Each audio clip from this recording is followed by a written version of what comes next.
안녕하세요. 김원준입니다. 김관진 석방한 판사 공격 멈춰라. 김관진 전 장관, 임관빈 전 실장을 석방한 신광열 판사 관련 조선일보 어제자 기사 제목입니다. 기사는 신광열 판사 비판 여론에 대해 법대 교수들이 뜻을 모아 성명을 냈다며 430명 법대 교수가 회원으로 있다는 전국 법과대학 교수회의 이호선 회장을 인터뷰하고 있습니다. 이 인터뷰를 통해 이 회장은 법관의 결정에 대한 과도한 비판은 헌법과 법치주의 정신을 무너뜨릴 수 있다는 위기감으로 교수들이 뜻을 모았다고 주장했습니다. 그런데 이 단체 홈페이지에는 그 430명이 누군지가 없고 뜻을 모았다는 교수들 명단도 없고 발표했다는 성명서도 없고 기자회견의 정보도 없습니다. 성명서도 기자회견도 없는데 성명 자체를 기자는 어떻게 한 거죠? 참여 교수들 명단도 없는데 뜻을 모았다는 건 어떻게 확인을 한 겁니까? 누가 언제 어디서 몇 명이 참여했는지 최소한의 정보도 없으면서 전국 법대 교수들이 뜻을 모았다고 기사를 쓰는 이유가 뭔가요? 제가 얘기해 볼까요? 신광열 판사의 석방이 그만큼 말이 안 되니까 그래서 비판 여론을 어떻게든 물타기 해보려고 도둑이 재발이 저린 거 그거 아닙니까? 김원준 생각이었습니다.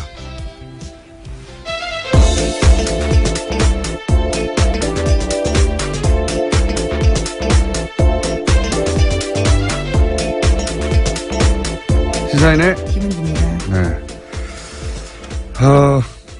오늘 첫 뉴스는 다 이제 북한 미사일로 모든 매체가 도배가 됐겠지만 저는 아닙니다.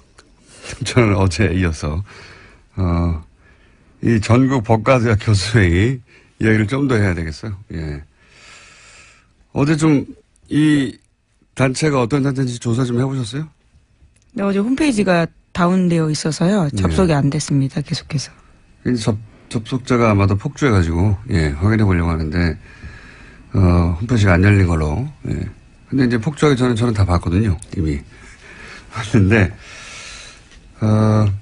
원래는 전국 법과 대학 교수, 회의가 아니라, 명칭이 달랐는데 이게 명칭이 변경됐어요, 작년에.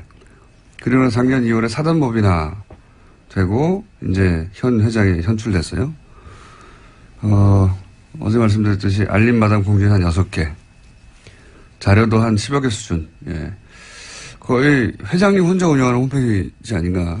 그 정도 수준이었는데, 사무실도 본인 연구실이나 그 옆방인 것 같고요. 예. 앞으로 이제 서명했다는 명단이 혹시라도 나오면 일일이 다 확인해 볼 생각입니다. 근데 제가 이제 이 뉴스에 관심을 가진 이유가 뭐냐면 저는 이런 뉴스에 관심이 많아요.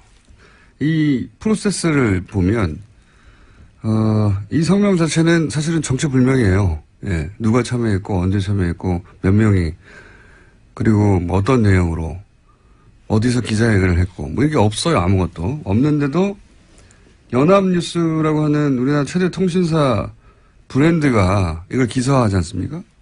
그러면서 권위를 가져요. 그렇지 않습니까? 그리고 나서 포털 메인에 하루 종일 걸어둬요.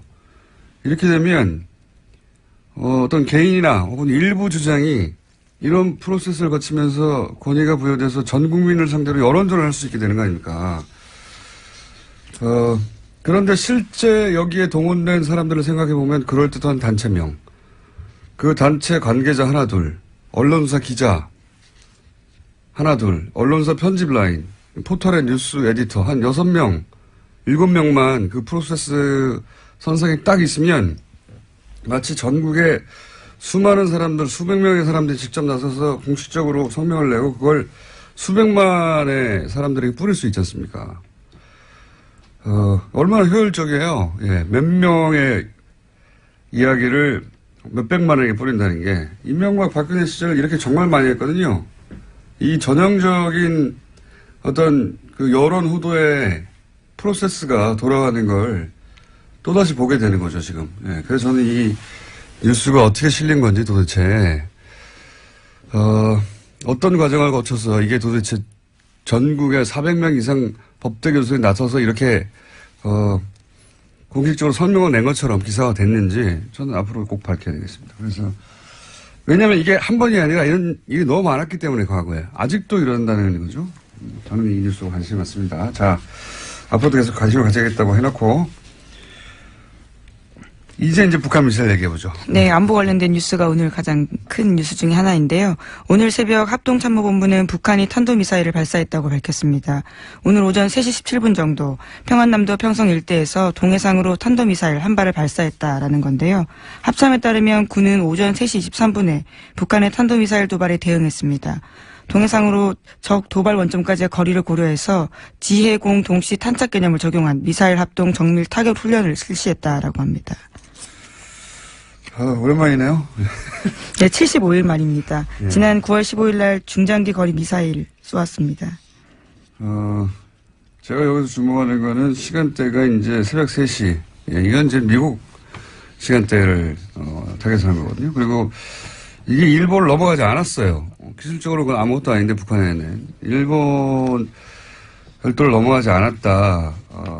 두 번째 주목 포인트는. 그리고 거리는 충분히 길다. 그러니까 이게 지난번에 재진입 기술이 가장 어렵다고 얘기했지 않습니까? 제가 보기엔 이제 미국을 상대로 일본을 넘어가지 않는 것은 영내의 긴장은 최소화하면서 우리 기술이 재진입의 기술까지 확보된 것, 뭐 이런 미국의 과시하는 의미다. 예. 왜냐하면 북한이 원하는 건 이제 핵 보유국으로 인정하라는 걸 원하는 거니까요. 예. 그런 목적의 발사인 것 같습니다. 네. 네, 그래서 로이터 통신의 보도에 따르면요. 미 국방부는 북한이 발사한 미사일에 대한 1차 분석 결과를 내놨는데 대륙간 탄도미사일, 그러니까 ICBM으로 평가된다라고 밝혔습니다. 북한 미사일이 약 1000km 날아가서 일본 해상에 낙하했고요. 미국과 동맹국에는 위협을 주지 않는다라고 미 국방부가 밝혔습니다. 그러니까요. 예. 지금 영내 긴장을 최소화하면서 기술력은 보여주고 그리고 시간대를 볼 때 이 미국 보라고, 예, 미국의 반응을 얻어내기 위한,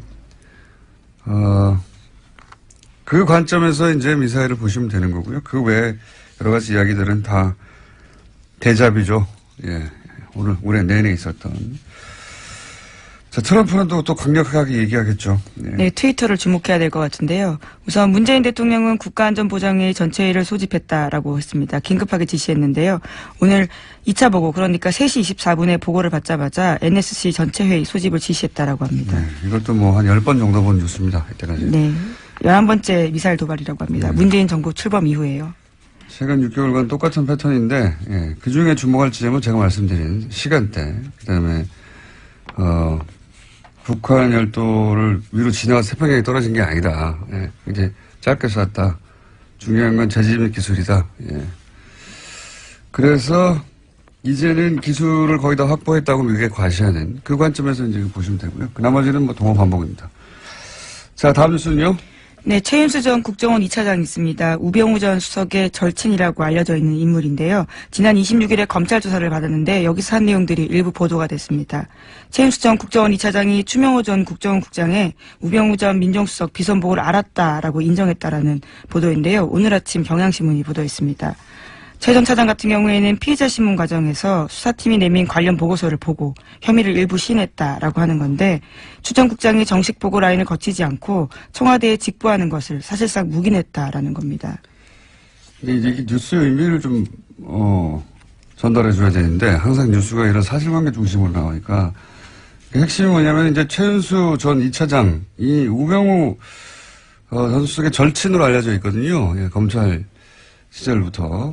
그래서 우병우 전 수석의 권유로, 예, 2차장에 갔다라는 게 지금 정설이죠. 예, 본인이 싫다고 했는데 국정원의 우병우의 라인의 정점으로 이 최윤수 2차장을 국정원에 가라고 한 사람이 우병우 본인이고, 그러니까 직통 라인이다. 그래서 최순실 라인이라고는 추 국장도 그 아래에 있었던 거다. 실제로는 이 모든 국정원과의 그 내통 혹은 거래는 우병우와 최윤수 선상에 이루어진 거다. 이게 이제 검찰이 보는 시각이에요. 예. 실제로 이병우 당시 국정원장 같은 경우에는요, 관련 사실들을 알지 못했다라고 검찰은 확인했다라고 합니다. 그러니까 보고 행위가 이루어지는 것을 알지 못했다라는 거죠. 그러니까 이제 우병우의 국정원 라인, 직통 라인이 최윤수 이 차장이라고 이제 검찰은 보는 것이고, 그 직통 라인이라는 것을 입증할 일부 진술을 얻었다, 이런 내용입니다. 이렇게 되면 이제 뭐가 달라지냐면, 우병우 전 수석이 국정원을 직통으로, 이 사람과 거래하면서, 이 차장과 거래하면서, 불법적으로 뭐 감찰을 한다든가, 정보를 빼낸다든가, 혹은 그 감찰 얘기도 많았잖아요. 네, 그렇죠. 특별감찰관 같은 경우에는요, 불법 사찰했다라는 혐의들이 있는데요. 이석수 전 감찰관뿐만이 아니라 이광구 우리은행장, 그리고 김진선 전 평창 동계올림픽 조직위원장 등이 이름을 올렸습니다. 이석수 전 감찰관 같은 경우에 우병우 전 수석의 개인 비리를 캐고 있으니까, 국정원에 연락을 해가지고, 거꾸로 이석수 감찰관의 비리를 캐라. 라고 지시했다는 거 아닙니까? 심지어 운전기사까지 만나가지고 이게 정보를 수집했다라는 거죠. 그러니까 이제 본인 개인 비리를 정상적으로 청와대 감찰 기능을 하는 기관에서 조사를 하자 국정원을 동원해가지고 거꾸로, 불법이죠, 당연히. 그런 일에 동원했거나 혹은 최순실의 청탁, 예를 들어서 이광구 우리은행장을 왜 사찰했느냐. 한 달 전쯤에 뉴스가 나왔어요. 이제 은행장을 교체하려고 하는데 그 은행장을 교체하려고 할 때 정보를 추국장이 왔다 갔다 하면서, 기존 은행장을 잘라야 새로운 은행장 자기 사람을 꽂을 거 아니겠습니까? 최순실 쪽에 부탁을 받고. 그런데 이런 걸 했던 것도 결국은 이 차장 라인을 통해서 한 게 아니냐. 이런 수사가 이루어지고 있는 겁니다. 그런데 과연 그렇게 해서 우병우 전 수석을 이번에는 구속시킬 수 있을 것인가? 그건 모르겠어요. 네, 오늘 오전 하도 많이 10시에 다시 피의자라 신분으로 불려 나와서요, 조사받습니다. 그런 뉴스입니다. 다음 뉴스는요? 네, 국정원이 2013년 검찰의 대선 개입 수사를 막으려고 원세훈 전 원장의 개인 비리를 들이밀었다라는 한겨레 신문에 오늘 아침 보도가 있습니다. 그러면서 댓글 사건 수사를 중단시켜야 한다라는 보고서를 작성했다라는 건데요. 그러니까 국정원은 검찰 수사가 한참 진행되던 2013년 4월 달에 수사 무마를 위한 하나의 전략을 짰다라고 합니다. 검찰도 체면이 있기 때문에 원전 원장을 구속되긴 해줘야 되는데 그것이 개인 비리여야 한다라는 건데요. 일종의 빅딜을 해야 된다라는 보고서 내용이 있다고 합니다. 국정원은 이런 곳이에요. 국정원장을 했던 사람 아닙니까? 그 사람인데도 국정원이 살려고, 그러니까 국정원 댓글 수사는 하지 말고, 그래도 이제 검찰이 이렇게 나섰는데, 먹을 건 줘야 되지 않냐. 그러니까 개인 비리로 잡아가라. 이런 딜을 국정원이 기획해서, 그러니까 국정원장, 예를 들어서 개인 비리들 캐고 있던 걸 가지고 이거 줄 테니까 국정원이 관여된 댓글 공작은 놔주고 검찰에게 그냥 개인 비리로 구속시켜라. 그럼 니네 면도 살고. 네, 물론 그런 의사를 간접적으로 전달했는데 결과적으로 성사되지 않았다라고 해당 신문은 보도하고 있는데요. 소위 속재현 카드라는 워딩이요. 보고서에 있다고 합니다. 이때 당시 최동욱 총장과 그다음 윤석열 수사팀장이요. 지검장 두 양반이 이런 걸 안 받은 거죠. 그래서 대신 그 두 양반이 날아간 거죠. 근데 국정원은 국정원장이었던 사람도 이렇게 써먹는 거죠. 쓰고버리는 카드로. 국정원이 그런 곳입니다. 자, 다음 뉴스는요. 네, 2012년, 2013년 경찰의 국정원 댓글 사건 수사 당시에 수사 정보를 국정원 쪽에 흘려준 의혹을 받고 있는 김병찬 서울 용산경찰서장이 있습니다. 어제 검찰에 출석했는데요. 출석에 앞서서 취재진들과 만나서 이렇게 이야기했습니다. 자신이 당시에 국정원 관계자와 연락을 주고받은 건 사실이지만 다 업무상 필요에 의해서 통화한 거다라고 주장하고 있습니다. 이 뉴스의 핵심은 또 김용판 전 청장을 향한 수사라는 거죠. 이게 지금 김병찬 서울 용산경찰서장을 왜 갑자기 검찰에 출석시켰냐. 이거는 이제 똑같은 시기에 댓글 공작을 수사했던 경찰. 네, 서울청 수사 2계장이었습니다. 당시에요. 경찰의 당시 책임져 있던 김용판 전 청장이 무죄로 풀려났잖아요. 관련해가지고. 근데 지금 나오고 있는 이제 관련 보도들을 보면 당시 청와대 새누리 국정 경찰이 한 몸통으로 커넥션을 이뤄서 이 당시에 댓글 공작이 아무런 혐의가 없다라고 대선 직전에 발표한 것 사건 경찰과 국정원의 정치 개입이 명백한 대선기. 이 수사를 다시 하겠다는 의지죠. 예. 그래서 지금 김병찬 서울 용산경찰서장이 예, 출석해서 조사를 받는다. 타겟은 김용판 전 청장이다. 이렇게 보시면 되겠습니다. 김용판 전 청장 같은 경우에는 굉장히 유명한 저서가 있는데요. 우리가 모른다고 없는 것이 아니다라는 제목의 책이 있습니다. 자신의 치안 철학을 담았다라고 하는데요. 새삼스럽게 다시 그 책 제목이 생각날 때입니다. 아, 그런 책이 있어요? 예, 굉장히 자신은 자랑스러워하는 책인데요. 치안 철학을 담았다라고 합니다. 본인의 운명을 이어낸 책일 수도 있겠네요. 예. 근데 이제 김용판 전 청장을 타겟으로 한다는 건 결국 또 이명박 전 대통령을 타겟으로 한다고 볼 수도 있습니다. 예. 다음 뉴스는요? 네, 어제 검찰이 김태효 전 청와대 대외전략비서관 사무실 등을 압수수색했습니다. 이명박 정부 시절 군 댓글부대 관련 등의 혐의인데요. 검찰 관계자는 의미 있는 자료를 일부 확보했다라고 밝혔습니다. 김 전 비서관은 김관진 전 국방부 장관이 이명박 전 대통령에게 사이버사 증언과 관련해서 보고하는 자리에 배석했고요. 이후에 실무회의도 했다라는 의혹을 받고 있습니다. 이것도 역시 이명박 전 대통령을 타겟으로 한 수사입니다. 그러니까 댓글 공작, 국정원 댓글 공작 혹은 사이버 사령부 댓글 공작. 이 공작을 이제 청와대에서 주도했는데 청와대 주도했던 실무회의의 총책 정도 해당되는 사람이 이 김태효 당시 비서관이거든요. 이 김태효 비서관이 김관진 전 국방장관이 이제 검찰에서 인정했잖아요. 본인이 대통령에게 사이버사 증언과 관련 보고를 했고 지시도 받았다. 대통령이 보고했다는 말을 했어요. 김관진 전 장관이. 했다는 거죠. 예. 근데 그 실무회의의 책임자였단 말이죠. 김태효 비서관이. 그러니까 지금 김관진, 임관빈 석방되니까 아예 다이렉트로 김태효 비서관 쪽으로 타겟을 바꾼 겁니다. 현재. 예. 이것도 역시 이명박 전 대통령을 타겟으로 하는 수사 진척이다. 자, 다음 뉴스는요? 네, 어제 국회 부의장인 자유한국당 심재철 의원의 발언이 논란이 되고 있습니다. 문재인 대통령과 임종석 비서실장, 서훈국정원장과 윤석열 서울지검장을 법치 파괴, 내란죄와 국가기밀 누설죄 등으로 형사고발해야 한다라고 주장해서인데요. 심 의원은 현재 문재인 정부가 적폐청산이라는 미명 아래 여러 행정부처 과거사 진상조사위를 설치해서 벌이고 있는 일은 실질적으로 조사가 아니라 수사다 이렇게 주장하고 있습니다. 예. 하여튼 전 부럽습니다. 어제도 얘기했지만 뭐 아무 말이나 막 해도 되는 거 아닙니까? 예, 그렇습니다.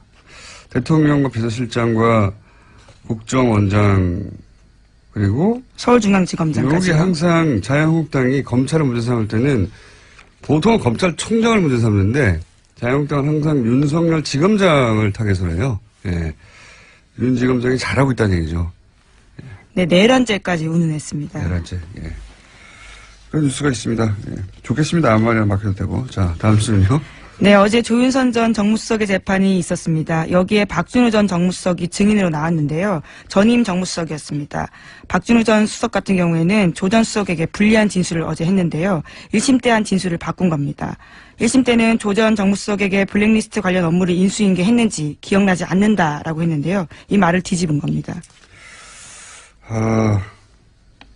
조 전 장관, 조윤선 전 장관은 굉장히 곤혹스러운, 곤란한, 불리한 증언이네요. 이렇게 되면, 왜냐하면 이전에는 기억나지 않는다고 했는데, 이거 다시 뒤집은 거예요. 인수인계 했다고. 예. 네. 1심 같은 경우에는 그러한 진술 등을 바탕으로 해서 무죄를 줬었거든요. 네. 그런데 그게 아예 뒤집어진 겁니다. 굉장히 자세히 진술했습니다, 어제. 예. 그때도 기억났는데, 사실은 변호인단 측에서 거짓말을 유도하여서, 그렇게 거짓말 했다. 근데 지금 마음이 바뀌었다. 이런 거 아닙니까? 마음이 바뀌었다기보다는 이제 본인에게. 예, 검찰 수사를 받고 있는 상황이거든요. 본인에게 이 혐의가 오게 될 경우에 이제 어떻게 합니까? 자기가 벗어나야 되는데. 여하간 조 전 장관은, 예, 석방됐는데, 예, 굉장히 불리하게 됐습니다. 네, 시기와 장소, 워딩까지 굉장히 자세하게 이야기했습니다. 좌파단체 배제와 우파단체 지원은 박근혜 대통령과 김기춘 비서실장이 관심이 있는 사안이기 때문에 챙겨야 한다. 이렇게까지 말했다고 합니다. 자, 시간이 거의 다 됐기 때문에 이제 제목 체크하고 넘어갈까요? 네, 신임 대법관 후보로 두 사람이 제청됐는데요. 안철상 대전지방 법원장과 민유숙 서울고법 부장판사입니다. 이제까지 서울대 50대 남성으로 획일화됐던 대법원 구성에서 탈피해서 다양화가 시도됐다라는 평가받고 있습니다. 비서울대 출신 여성 법관 그리고 소위 이제 엘리트 코스로 가는 법원 행정처 거치지 않은. 네. 그런 의미에서 파격이다. 예, 평가를 받고 있고요. 다음은요. 네, 국민의당과 바른정당 정책연대 협의체가 오늘 첫 회의를 엽니다. 바른정당 유승민 대표 같은 경우에는 또 자유한국당과 통합하지 않겠다라고 선을 그었고요. 하지만 국민의당 내에서는 반대파의 반발이 갈수록 거세지고 있습니다. 지금 이제 이 앞에는 바른정당이 그렇게 분당이 됐고 혹시 국민의당도 그런 길을 걸을까 싶어서 예. 정당 관련해서는 인수가 계속 나오고 있습니다. 네. 자, 오늘 여기까지 하겠습니다. 네, 시사인의 김은지였습니다. 감사합니다. 평창 동계올림픽이 이제 70여일 남았다고 합니다. 네. 그래서 한번 짚어보기로 하겠습니다. 평창 동계올림픽 조직위의 공동집행위원장 최문순 강원지사님 전화 연결됐습니다. 안녕하세요, 지사님. 네, 안녕하십니까. 네. 반갑습니다. 네, 고맙습니다. 오랜만입니다. 네. 네, 오랜만입니다. 네, 고맙습니다. 지난번에 직접 나온다고 하시지 않으셨습니까? 글쎄요, 한번 불러주시면. 네. 이번에도 모시려고 했는데. 네, 네. 네. 보좌관들이 시간이 없으시다고, 바쁘시다고. 네. 아유, 저희가, 죄송합니다. 네. 예, 모신 입장권 안 팔려서 걱정 많다고 그래가지고 저희가 모셨어요. 입장권이 네, 그렇게 네. 많이 안 팔리고 있습니까? 네, 지금 다행히 이제 초반에 이제 부진했었는데요. 예. 초반에 부진을 이제 극복하고 지금 막 팔리고 있는 중입니다. 지금 전부 100만 장을 팔아야 되는데. 예. 그 중에 이제 반을 넘게 팔았습니다. 지금 한 52% 정도 팔았습니다. 네. 원래 이 동계올림픽의 그 입장권 판매 추이가 2달 전에 50% 정도 팔리면 그게 정상적인 겁니까? 잘 팔리는 건가요? 이렇게 잘 팔린다고는 할 수는 없지만, 그래도, 비교적 정상에 가깝다. 그러니까, 초반에 부진을 극복했다. 이렇게 말씀드릴 수가 있겠습니다. 저희가 처음 섭외할 때는 안 팔린다 걱정이 태산이었는데 좀 팔리고 있는 와중이군요, 이제 그 사이에. 그렇습니다. 네, 네. 갑자기 판매율이 올라간 이유가 뭡니까? 그 사이에 이제 올림픽 성화가 들어와서 성화. 지금 이렇게 다니고 있고요. 다른 올림픽의 예를 봐도 올림픽 성화가 이제 들어와서 돌아다니면서 이렇게 흥행이 시작되는 모양입니다. 이제 올림픽 성화, 그 다음에 단체 구매가 또 많습니다. 단체 구매. 이렇게 조직별로 이렇게 단체 구매를 해주는 분들이 많이 있어서 이렇게 빠르게 좀 올라가는 것 같습니다.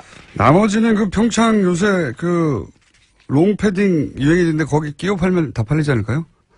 글쎄요, 그런데, 롱패딩이 의외로 다른 곳에서 이제 좀 예상치 못한 곳에서 흥행이 막 돼가지고요. 그것도 관심을 불러일으키는데 꽤 역할을 한 걸로 생각을 하고 있습니다. 알겠습니다. 그럼, 입장권은 그러면 크게 걱정하지 않아도 되는 추세다. 예. 그렇습니다. 연말까지 한 80% 정도 팔 수 있을 것 같고요. 예. 올림픽 전까지는 이제 완판해볼 목표를 가지고 있습니다. 완판, 예. 완판하시면은 완판나무를 한번 또 출연해 주시고요. 네, 네. 네. 그리고 또 언론 보도에 이제 숙박비가 너무 비싸다. 지금 일반인 예약도 안 받는다 이런 뉴스가 있던데 이 문제는 네. 강원도가 해결할 수 있는 문제입니까? 어떻게 합니까? 강원도뿐만 아니라 시, 군이 함께 해결해야 될 문제인데요. 예. 지금 초반에 지금 말씀하신 그런 일이 없지 않았습니다. 이게 초반에 이제, 왜 이런 일이 생겼냐 하면 올림픽 조직위원회하고 IOC에서 올림픽 운영요원들이 이제 쓸 호텔하고 콘도를 전부 이렇게 수용한다 그럴까 차출한다 그럴까 한 150개 정도를 이렇게 쓰게 됐습니다. 그러니까 다른 손님을 못 받게 된 거죠. 그러다 보니까 좀 좋은 숙박업소들이 좀 줄어들어서, 이제, 과열됐다 그럴까? 과열됐습니다. 그러다 보니까 이제 값이 좀 오르고, 그래서 약 한 방 하나에 50만 원 선까지 올라갔었는데, 저희들이 여러 가지 자율적으로 협약도 하고, 또 단속도 하고, 또 실제로 이렇게, 실제로 계약이 잘 안 돼서 지금 한 28, 9만 원까지 이렇게 값이 내려가 있는 상태입니다. 50만 원. 그러니까 2인 1실 기준을 말씀하시는 겁니까? 50만 원이? 그렇습니다. 네, 방 하나에. 대단하네요. 많이 좀 내려갔고요. 네. 저희들이 이제 앞으로는, 강릉이나 평창 정선에 예약을 하신 분들은 제가 전화번호 1330, 이 콜센터로 전화를 하시면 저희들이 공정 가격으로, 정상 가격으로 예약하실 수 있도록 위치와 가격을 전부 안내하도록 하겠습니다. 1330으로 전화 주시면 고맙겠습니다. 지역번호 없이 그냥 1330으로 하면 됩니까? 그렇습니다. 네. 1330으로 전화하면 그 공평한, 그러니까 시장 너무 바가지 쓰지 않는 가격으로 예약을 대행해 줍니까, 여기가? 그렇습니다. 네, 네. 아니, 강원도에서 운영하는 곳이에요? 이제 강원도하고 그 관광공사 이렇게 같이 아하, 운영하겠습니다. 그렇군요. 네. 네. 여기서도 못 구해주면 그럼 대신 어떻게 합니까? 네, 거기서 저희들이 책임지고 구해드릴 거고요. 그 다음에 우선 그 개최 지역뿐만 아니라 예. 원주를 비롯해서 춘천 이게 교통이 좋아졌기 때문에 강원도 전역에서 이제 숙소를 구하셔도 대개 1시간 이내로 전부 강릉 평창에 도착하실 수가 있고요. 또 서울에서도 지금 이제 KTX가 12월 22일 날 개통됩니다. 서울에서 용산에서 강릉까지 한 1시간 반 정도 오시기 때문에 정 숙소를 못 구하시면 서울에서 다니셔도 괜찮습니다. 숙소를 다 해결해 주신다고 하시다가 큰소리 뻥뻥 1330 하시다가 안 되면은 기본적으로 이제 해결이 다 될 수는 있는데요. 예. 그래도 이제 혹시 아주 소수의 이렇게 과도한 요금을 받는 분들이 있으실 수가 있어서 네. 이렇게 저희가 공급을 늘리는 정책도 같이 갖고 있습니다. 네. 어쨌든 1330은 경기도하고 그리고 관광공사에서 하는 공식 네네. 번호고 여기서는 공정한 가격으로 숙소를 예약해 준다 이런 말씀이시고요. 그렇습니다. 네. 예. 그렇습니다. 네, 네. 이걸로도 해결이 안 되면 그냥 집에서 왔다 갔다 하면서 보라는 말씀이시고요. 네, 네, 네. KTX도 오니까. 네, 그리고 또 보도되기로는 이제 너무 춥다. 개회식 네. 하는 그 장소가 거기 기념 콘서트를 했는데 그 네. 공연 보러 온 청소년들이 너무 추워가지고 병원에 네. 실려갔다는 얘기가 있었어요. 그렇습니다. 지난 이제 11월 4일 날 그 D-100일 콘서트를 이제 했는데요. 예. 아우, 저도 거기 있었습니다. 근데 뭐 너무 추워가지고 저도 그렇게 추운 줄은 몰랐는데 그날이 영상 4도였었는데요. 예. 근데 바람이 많이 불어서 그 체감 온도가 나중에 알고 보니까 그 자리가 옛날에 황태 덕장 있던 자리라고 그러더라고요. 그저 명태가 이제 바람이 센 자리에서 말리는 건데 네. 관중들을 명태 말리듯이 말린 거군요. 산바람으로. 네, 네. 근데 어떻게 해요? 이렇게 추면 관객들이나 영상 3도였는데도 그렇게 추웠으면? 그렇습니다. 근데 이제 올림픽이 열리는 2월 9일 날은 뭐 많이 내려가면 한 영하 8도까지 내려갈 수 있다고 그래서 저희들도 뭐 굉장히 걱정을 하고 있습니다. 근데 이게 뭐 추위라는 게 이게 위에가 터져 있는 그런 구조여서 아주 단칼에 뭘 해결할 수 있는 방법이 없어서 여러 가지 방법을 모두 지금 동원해서 연일 회의를 하고 있습니다. 예. 바람막이도 좀 하고 또 이렇게 여러 가지 따뜻한 보온 제품들도 나눠드리고 이런 것들을 네. 좀 각종 다양한 해법들을 마련해 보도록 하겠습니다. 예. 위험장에서 옷을 많이 입고 오는 것을 해결해야 되겠네요. 예. 네, 네. 우선 좀 많이 입고 오시는 게 기본이 되겠습니다. 네. 하긴 뭐 너무 추운 걸 어떻게 합니까? 예상보다 엄청 더 춥다. 이렇게 좀 생각을 해 주셔야 됩니다. 그러니까 저희들도 그 추위에 익숙해 있는 사람인데도 저희들이 예상보다 더 춥게 느끼니까 예. 수도권에 계신 분들은 뭐 이 옷을 아주 몇 겹씩 껴입고 오셔야 된다. 이렇게 우선 기본적으로 이렇게 말씀드릴 수가 있겠습니다. 네. 지사님, 네네. 그거는 아무나 할 수 있는 말 아닙니까? 추우니까 옷을 많이 네. 특별한 대책이 있으십니까? 옷을 많이 껴입고 해야 된다고. 대책을 뭐 다각도로 준비를 하고 있는데 예. 일반적으로 느끼는 추위보다 이제 훨씬 더 춥다. 이렇게 좀 미리 좀 말씀을 드리겠습니다. 네. 알겠습니다. 그 대책은 옷을 많이 입고 오는 것으로 말씀해 주셨고. 네. 그리고, 연결한 김에, 네네. 이건 평창 얘기는 아닌데, 평창 얘기는 이제 충분히는 아니어도 앞으로 저희가, 개회식 다가가면 좀 더 연결하겠는데요. 연결한 김에. 네. MBC 최연소 사장을 지내셨던 분 아니겠습니까? 네. 네. 지사님께서는, 예, 최연소 사장을 하셨는데, 네네. 최근 이제 사장 선출 과정이 있으니까 굉장히 관심 있게 보실 텐데요. 네네. MBC 사장을 하려면 직접 해보신 분으로 어떤 자질이 굉장히 중요합니까? 우선 뭐 제가 할 때 하고 또 좀 다른 자질이 있어야 된다고 보는데 우선 뭐 정치적 중립성과 독립성을 지키는 게 우선 큰 자질이고요. 근데 지금은 이제 그거를 넘어서서 경영 능력이 굉장히 중요할 것 같습니다. 그 이제 옛날하고는 달리 이 지상파 분들이 뭐 방송이 지금 뭐 다 그렇긴 한데 재정 상태, 경영 상태가 굉장히 나쁘기 때문에 경영 능력이 아마 굉장히 중요한 자질 중에 하나로 포함되지 않나 이렇게 생각이 듭니다. 방송 정상화를 시킬 능력은 기본이고 더 나아가서 이제 권력으로부터 방송을 지킬 그 자질은 기본이고 사실은 경영 능력도 있어야 된다. 네, 그렇습니다. 네. 이 경영 능력은 그게 미리 알 수 있습니까? 어떻게 합니까? 그 경영 능력이라는 것은 이제 방송의 독립성을 지키는 능력하고는 좀 다른데 예를 들어 그렇죠. 방송의 경영의 가장 수입원이 되는 게 이제 드라마가 되겠습니다. 드라마. 예, 광고인데요. 광고를 제일 많이 붙이는 게 이제 드라마죠. 이게 드라마는 그 방송 작가라든지 연기자라든지 PD라든지 또 여러 가지 스텝들을 한 100가지 정도의 한 요인들을 한꺼번에 묶어낼 수 있는 통합 능력 같은 건데요. 그거를 해낼 수 있는 능력이 있어야 된다고 저는 생각을 하고 있습니다. 그러면 드라마국을 경험한 후보자야 좋다 이런 말씀이십니까? 꼭 그런 건 아닙니다. 꼭 하지만 그걸 이해해야 한다. 네네. 그런 이제 통합 능력. 이렇게 사람들의 이해관계를 잘 조절해내고 사람들을 이제 묶어내고 이런 능력이 있어야 된다고 생각하고 있습니다. 네. 알겠습니다.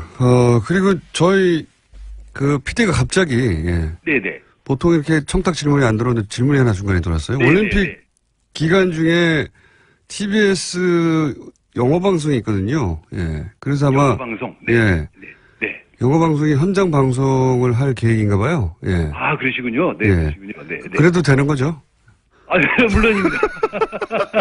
예, 그래도 되는 게 아니라 와주셔야죠. 제가 잘 모시도록 하겠습니다. 거기 우리가 이제 그 언론 활동을 옆에서 지원할 수 있도록 이렇게 센터를 만들어 놓고 있습니다. 거기 호텔 하나를 빌려가지고요. 거기가 저희가 모실 수 있도록 사전에 서로 접촉을 했으면 좋겠습니다. 네. 알겠습니다. 지사님, 이 영업을 굉장히 잘하시는 것 같아요.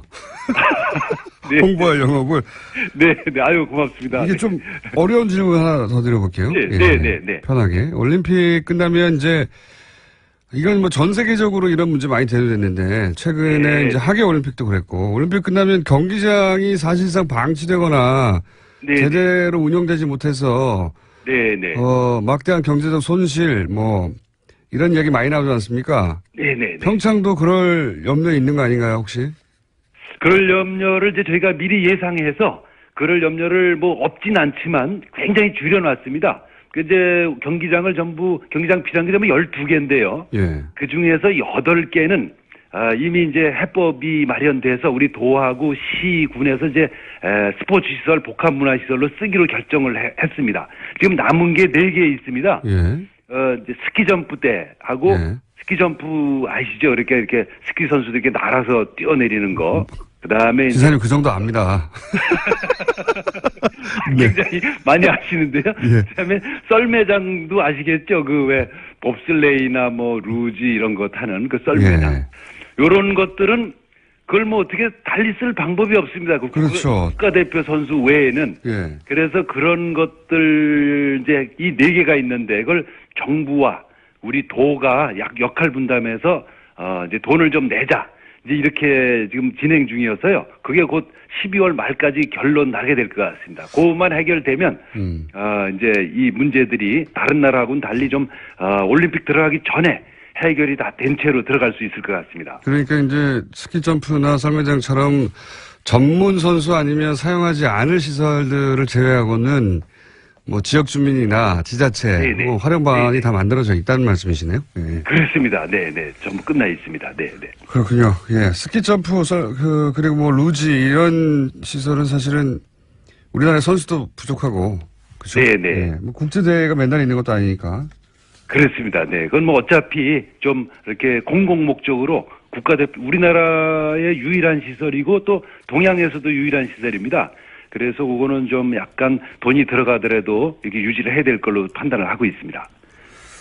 오늘은 마지막 질문인데 그래서 3선 도전하십니까? 그 선거 나가는 건 대개 뭐 우리 집사람이 결정하기 때문에 저뿐만 아니라 많은 정치인들이 아마 그러실 겁니다. 그래서 한번 아직 상당히 이제 어려운 질문이어서 아직 질문을 못 하고 있습니다. 네, 나가도 되겠냐고. 나도 되겠냐. 굉장히 분위기는 안 좋습니다.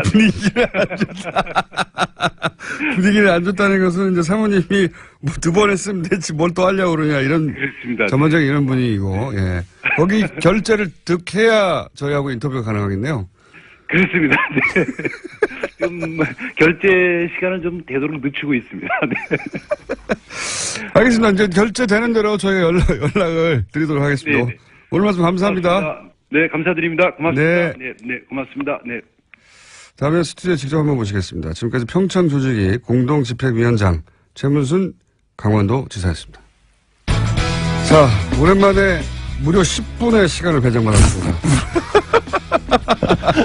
보통은 한 자리 숫자 4분, 5분, 6분, 7분 이 정도 선에서 끝났는데 오늘은 거의 10분 가까이. 오늘 혹시 누구 못 나오세요? 갑자기?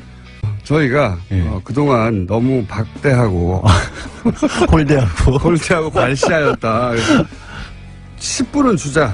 아는 걱정이 돼서 갑자기 누가 또 어디 아프셔서 못 나오셨나. 갑자기 시간을 많이 줬다 그래서. 10분은 주자. 물론 듣다가 예, 재미없으면 음악 틀 거예요. 최초로. 양결 변호사님. 괜찮네. 그것도 음악도 예. 아침에. 예, 안녕하세요. 반갑습니다. 양결입니다. 자, 오늘 주제는 뭡니까? 안 나온 사람이 있어서 저는 나왔는데. 예, 아, 안 나오는 사람이 있어서. 박근혜 전 대통령 골석. 예, 예. 예. 박 전 대통령 골석 재판은 이제 법대로 그러니까 법에 따르면 출석을 안 하는데 출석을 네. 안 할 만한 정당한 이유도 없고 또 그렇다고 해서 굳이 안 내려올 사정이 있는 것도 아닌데 또 강제로 인치하기는 어려운 상황일 때 그러니까 전직 대통령이기 때문에 이렇게 된 거죠. 그러니까 구치소의 표현으로는 무릎하고 허리는 좀 안 좋대요. 그런데 30분 정도 밖에 나갈 정도는 충분히 된다. 네. 하지만 우리 구치소 입장에서는 전직 대통령인데 강제로 끌고 나갈 수는 없지 않느냐. 구치소뿐만 아니라 법원에서도 강제 구인하려면 할 수 있는데. 예. 구인하면 뭐예요? 나와서 아무 말도 안 하고 있겠다라고 해버리면 어차피 또 아무 말도 안 할 예, 것이고. 그러면 의미가 없기 때문에 두 그리고 번 구인하는 과정에 사진이나 이런 거 찍히면 또 괜히 복잡해지죠. 법원도 부담스럽고 하니까. 근데 사람들이 이제 그런 생각도 할 것 같아요. 여성이잖아, 여성. 그 점도 저는 작용했다고 봅니다. 여자 경찰도 있어요. 물론 그렇긴 한데 여성이고 전직 대통령을 강제로 구인해서 법정에 앉혀놓는다. 아무 의미 없죠. 네, 네, 라는 모양새도 좋지 않고. 라는 것이 주는 이제 부담 그것 때문에 이제 못하는 거죠. 다른 부담은 혹시라도 일각에서 이미 나오고 있는 얘기처럼 그럼 자리에 있지도 않은데 재판을 하면 네. 결국은 본인이 포기했다고 할지라도 역사적인 기록인데 이게 반론권도 보장 안 해주는 거 아니냐. 원래 앉아있을 때도 반론을 안 했어요. 입은 안 열었죠. 네. 어쨌든 유영하 변호사라도 얘기를 하지 않았느냐. 근데 이제 법원에서 그런 부분을 의식을 해서 월요일 날 42일 만에 재판이 열렸는데도 불구하고 당장 골석 재판을 한 게 아니라 마지막으로 한 번 더 이 안 나오면 불이익을 받을 수 없다라는 점을 충분히 전달을 하고 전달을 했다라기보다 전달을 했다는 것을 기록에 남긴 거죠. 법정 기록에. 저는 유영하 변호사보다 이 국선 변호인단이 박근혜 전 대통령에게는 100만 배 낫다고 봅니다. 100만 배. 사실은 102만 배. 그렇게까지 얘기를 하시면 네. 뭐 저도 할 말이 없는 게 비슷한 생각을 하거든요. 왜냐면 유영하 변호사는 정치인이었잖아요. 정치적으로 대응했지. 사실 재판에 떠난 지 오래됐고 네. 이분은 선거만 3번인가를 출마를 했었던 분이라서 실질적으로 뭐 법정일을 그렇게까지 열심히 하기는 어렵지 않았느냐 상식적으로 봤을 때. 탄핵 심판 때부터 저쪽은 왜 저렇게 대응하지? 이때까지 망하는 길로만 달려왔거든요. 계속해서 전면적인 부인을 했으니까. 그리고 네. 반론권이라는 게 별로 의미가 없는 게 어차피 이 사안 자체를 사실관계를 열심히 다투거나 그런 쪽보다는 기본적으로 그 얘기 했잖아요. 탄핵 전에 1월쯤인가 기자회견 아닌 기자회견 해가지고 이렇게 저렇게 해가지고 이렇게 저렇게 엮어가지고 네. 오래전부터 준비해가지고 나를 몰아넣은 것이다 음모다 이렇게 그러니까요. 밖에 이 시간을 재판 안 보고 있기 때문에 그 입장을 고스란히 또 유영하 변호사는 대변을 해왔거든요. 게다가 지금 5명의 국선 변호사를 지금 국선 전담 사무실에서 끌고 왔는데 이분들이 사실 대한민국에서 형사재판 제일 많이 하는 사람들이거든요. 아니, 이분들은 변호사로는. 전문가들이 맞아요. 맞아요. 네. 예전에 정말 예전에는 국선 한다 그러면은 뭐 실력이 없다거나 대충 해준다고 했는데 전담 사무실 그런 분위기 전혀 아니거든요. 그리고 이분들은 본인이 원하지는 않았지만 어쨌든 세계의 재판을 맡았기 때문에 그럼요. 자신의 실력을 발휘하기 위해서라도 열심히 하게 돼 있고 법리적으로 치열하게 다투게 돼 있어서 제가 보기에는 유영하 변호사 그리고 박근혜 전 대통령이 소위 이제 이것은 정치적 음모다. 그리고 우리는 아프다. 이거 두 개 말고 한 게 뭐 있습니까? 그것만 해왔는데 그래서 끊임없이 불리해져 가다가 지금은 이제 우리는 정치적 탄압을 이렇게까지 받고 있다.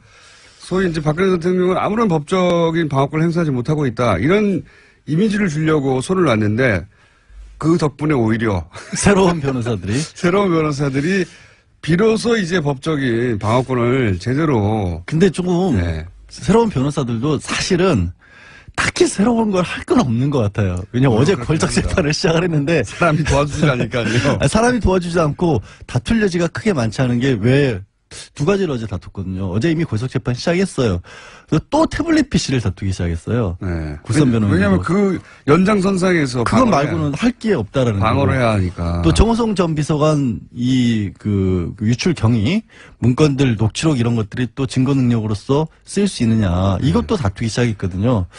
이걸 보면 그 이전에 남겨놓은 것들을 하고 있는 건데. 그렇죠. 그것도 예. 맞고 또 다른 것들을 찾아내기도 현실적으로 어려운 분위기 아니 아닌가. 피의자를 만날 수가 없잖아요.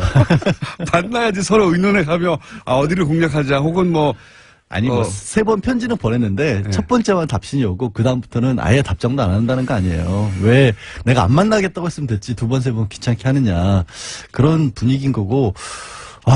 그래서 나오는 부분들은 업무 인수인계도 사실은 제대로 못 받은 것 같기도 해요. 어제 이제 재판장에서 약간 진풍경이 벌어진 게 재판장이 요거는 이미 이전 변호사들이 동의한 거니까 넘어가시고요. 이거는 아니고요라고 또 설명까지 해줬거든요. 보통 그런 상황에서 업무 인수인계 못 받아서 나오면 혼나는데 증거 동의 부동의 이거 사실관계 자체도 전달을 안 했군요. 그렇지 않나 싶어요. 왜냐하면 5명이라도 가장 기본인데. 그렇죠. 예. 그러니까 그런 요 얘기를 증거는 채택이 안 됐고요. 이거 알려줘야 되는데 예, 그것도 안 알려줬군요. 뭐 그래서 딱히 보면은 불리할 것도 없고 유리할 것도 없고 무엇보다 이게 재판이 불리해진다 유리해진다라는 것을 따질 수가 없는 게 공범들이 다 있잖아요. 공범들이 다 지난주에 차은택 송성각 씨 같은 경우도 유죄 판결 받았습니다. 직권남용하고 그 인사청탁했던 부분. 인사청탁한 건 박 전 대통령이 뒤에서 꽂아줬다라는 게 그냥 판결문에도 나와 있어요. 그럼 이재용 부회장 이미 항소심 진행 중이지만 유죄 판결 받았고 내용을 줬다는 쪽. 총성 전 비서관 이번 주 금요일이죠? 다음 달이긴 하지만 1일날 증인신문 다시 하는데 총성 비서관도 공무상 기밀누출 유죄 받았잖아요. 그럼 본인만 빠져나갈 수 있는 방법이 뭐 있어요? 다른 변호사가 온다고. 사실은 박근혜 전 대통령은 빠져나갈 방법이 없습니다 지금. 그러니까요. 너무나 많은 사람들이 박근혜 전 대통령에게 불리한 진술을 하고 있고요. 그리고 그런 정황과 어떤 서류들이 계속 나오고 있기 때문에 빠져나갈 방법이 없어요. 판장 입장에서는 한 가지는 좀 마음이 편해진 것 같아요. 계속 안 나오니까 나중에 판결문에 어찌됐든 지금 상황은 중형이 불가피한 상황인데 어쨌든 전직 대통령에게 중형을 내리려면 조금 마음의 부담은 있는데 안 나왔으니 이건 사법질서에 대한 어떤 방해고 이런 부분은 죄질이 좋지 않다. 이런 거 한 줄 더 쓸 수 있게 생긴 거죠. 그거 말고는 별로 달라진 거 결심 때는 없는 설마 나오겠죠. 결심 때는 설마 나오지 않을까. 그걸 어차피 나와서 선고듣는 거니까 큰 의미는 없고. 박근혜 전 대통령은 어쨌든 제가 보기엔 계속 안 나옵니다. 문제는 예. 지금 한 달째 사실 유영하 변호사도 안 만나고 있다는 거예요. 그건 이미 얘기됐을 거예요. 처음에. 근데 사람이 한 달째 아무도 안 만나고 일반 면회도 안 하고 말도 안 하고 있다? 그거는 정상적인 상태가 아니잖아요. 구치소 내에서 구치소장이나 그분들하고 얘기를 하는지 안 하는지 심리상담 같은 거 한다고요? 어떻게 하십니까? 그것도 구치소장 만나는 것도 특혜라고 말 많은 바람에 본부에서 굉장히 조심스러울 것 어쨌든 같은데. 제가 보기에는요, 이 전략 자체는 그렇게 철저하게 핍박당하는 게 아니라 본인이 그 길을 선택했는데 핍박당하는 모습으로 재판을 응한다. 예. 왜냐하면 그거 말고는 전략이 없어요. 이게 만약에 변호인이 들어와서 하는 일은 뭐냐면 가장 기본적으로 이건 인정하고 이건 하지 말자를 해야 되는데 그 18개 중에 하나라도 하는 순간 내가 아까 말했던 것처럼 이렇게 저렇게 엮여가지고 누군가의 음모에서 이렇게 당했다는 말을 못 꺼내잖아요. 그러니까 철저하게 부인하는 쪽으로 갈 수밖에 없는 거죠. 끝났나요? 네. 자, 안녕히 가세요. 네, 양절 연결했습니다. 노루가슴. 네. 가장 핫한 반응이 나오는 노루가슴. 정의당 노회찬 원내대표 나오셨습니다. 안녕하십니까. 네, 안녕하십니까. 요 3부 시작하기 전에 이제 하와이 보내달라는 저희 시그널. 의미는 아시죠? 예. 코너 끝나고 가시는 길에, 예, 사장님 좀 면담 좀 와주세요. 예. 같이 가자, 하와이. 같이 가자. 예. 시사방송 지수를 2자리 청취율, 달성했는데, 말씀이 없으세요, 말씀이, 도대체. 사실 그 구약을 한번 보셔야 될 것 같아요. 첫 문장이 태초에 말씀이 있었다, 이렇게 나오는데. 자, 이번 주도 뭐, 사건, 사고가 없는, 날이 없는 정치판인데, 또 큰 사건들이 몇 개 있었습니다. 우선, 지난주, 김관진, 임관빈 두 국방부의 전 실세 핵심 책임자들 댓글 공작 관련해서 구속이 됐다가 신광열 수석 형사부장 판사에 의해서 구속적부심 통해 석방됐습니다. 크게 논란이 됐는데 어떻게 보십니까? 네, 저는 이게 상당히 어떤 빙산의 일각처럼 보이지만은 네. 그 밑에는 더 큰 이제 이 빙하가 있는 네. 좀 위험한 어떤 상황이라고 보여집니다. 왜냐면은 지금 영장 전담판사, 영장 전담판사는 중견 판사들이거든요. 예. 부장 승진을 앞둔 사람들인데 이 사람들이 내린 이 판결을 갖다가 다른 판사가 법원의 다른 어떤 고참 판사가 엎은 거예요. 그렇죠. 이게 근데 개인과 개인의 문제는 아니라 흐름과 흐름의 문제다라고 보여지는 네. 겁니다. 사실 바뀐 것은 대통령이 바뀌었고 대법원장이 바뀌었을 뿐이고 예. 이 법원 체계나 이런 부분은 과거 정부 시절하고 크게 달라진 게 없는 거죠. 예, 인적 구성은 거의 똑같죠, 지금 현재. 예, 없는 거기 때문에 어떤 상황이 여차하면은 얼마든지 그런 구시대적 발상, 예. 그러니까 그 국정농단 세력과 함께했던 그런 어떤 사고와 발상들이 표출할 수도 있는 거라고 저는 예. 보여집니다. 예, 그렇기 때문에 아직 물론 이제 최종 결론이 난 건 아니죠. 예. 이건 이제 구속 여부를 다투는 문제일 뿐인데 구속적부심이 이렇게 인용되는 다른 특별한 어떤 사정의 변경, 예. 뭐 증인이 이제 증거가 새로 제출되었다거나 또는 다른 어떤 혐의 사실이 드러났다거나 하는 것도 무슨 아닌 상황에서 보통은 이제 합의가 안 된 채 구속됐는데 나중에 합의가 돼서 그러면 이제 구속시킬 이유가 없다 이렇게 풀려나는 거거든요. 그렇죠. 사정이 변했을 예. 때, 변경됐을 때. 근데 그 그래서 사실 구속영장 적부심에서 인용되는 그 확률이 통계적으로 한 16% 정도밖에 안 돼요. 네. 그것도 근데 그런 그것도 사정 변경이 있을 때만. 사정 변경이 있어서 다 된 거기 때문에. 네. 근데 이번 경우 그래서 대개 보면 신청도 안 하거든요. 요즘에. 안 되니까요. 안 되니까. 근데 이제 이번 같은 경우에는 그게 받아들였다는 거는 상당한 이제 좀 유의해서 봐야 될 대목이다 이렇게 보여요. 사정 변경 없이 신청했다는 얘기는 사정 변경이 없지만 석방이 될 거라고 생각하고 신청한 거거든요. 그렇죠. 예, 그걸 어떻게 알았냐 이거죠. 예. 뭐 그 당시에 네. 유력 그 보수 일간지에 매체들이 또 유력 예. 그 보수 언론인이 이 김관진 실장을 딱 이렇게 표적으로 해가지고 이게 말이 되느냐 저렇게 포스줄로 참군인. 꽁꽁 묶은 것을 그래서 예. 그게 구속돼야 될 만한 죄냐 죄인지 아닌지는 다툴 여지가 있지만은 그 구속시킬 만한 죄냐라고 강력하게 어필했던 부분들이 있습니다. 조중동에서 사전 지원을 엄청나게 했습니다. 네. 참군인을 지금 저런 참군인을 구속시켜 놓는 건 북한만 좋아할 일이다. 이런 논리로 계속해서 기사를 썼어요. 그렇죠. 네. 뭐 이적행위처럼 이렇게 예. 비추이게 만들었죠. 그리고 나서